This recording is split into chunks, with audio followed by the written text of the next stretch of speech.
The Epistle to the Hebrews is perhaps one of the most important New Testament books from the perspective of showing Christians how the New Covenant, the New Testament, relates to the Old.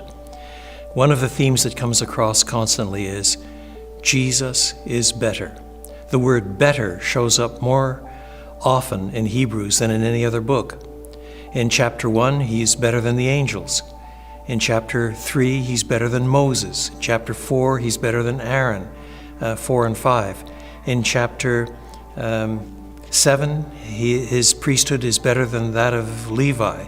In chapter 8, his covenant is better than the old covenant. In chapter 9, his sacrifice and his sanctuary, his temple is better than that of the old covenant, and so on all the way through the book. Jesus is better, Jesus is better. I suppose a picky person could say, why don't we just read Jesus is best and be done with it? It's true that the superlative best is stronger than the comparative better.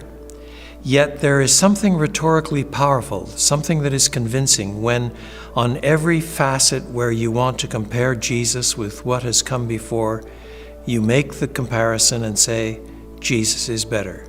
He's better here, and he's better here, and he's better here, and he's better here. That's somehow rhetorically more powerful than simply saying in the abstract, Jesus is best. Now, the chapter begins with a 4-verse intro, an introduction.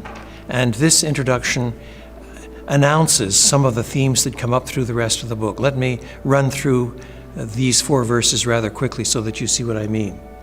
In the past, that is, at the time of the Old Testament, God spoke to our ancestors through the prophets at many times and in various ways. He spoke through visions, through oracles, through the burning bush, through the 10 Commandments, through laments, through the experiences of people like David when he writes Psalm 23. And many times and in various ways, he spoke to the ancestors through the prophets. But in these last days, he has spoken to us by his Son.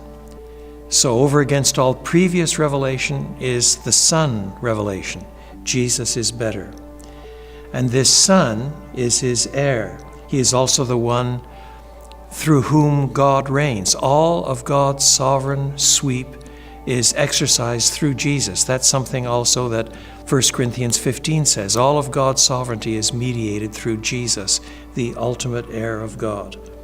The Son is the radiance of God's glory. He's the shining of the shining. He's the light of the light. He's the effulgence, the radiance of the glory of God. God manifests himself in glory, and the supreme manifestation of that glory is his Son, Jesus Christ. And then that leads to the fact that the Son is at the Father's right hand. And he's at the Father's right hand because he is accepted there, since he has offered himself as a sacrifice to pay for our sins, to free us from the enslavement and guilt and shame and dirt of sin. After he had provided purification for sins, he sat down at the right hand of the Majesty in heaven.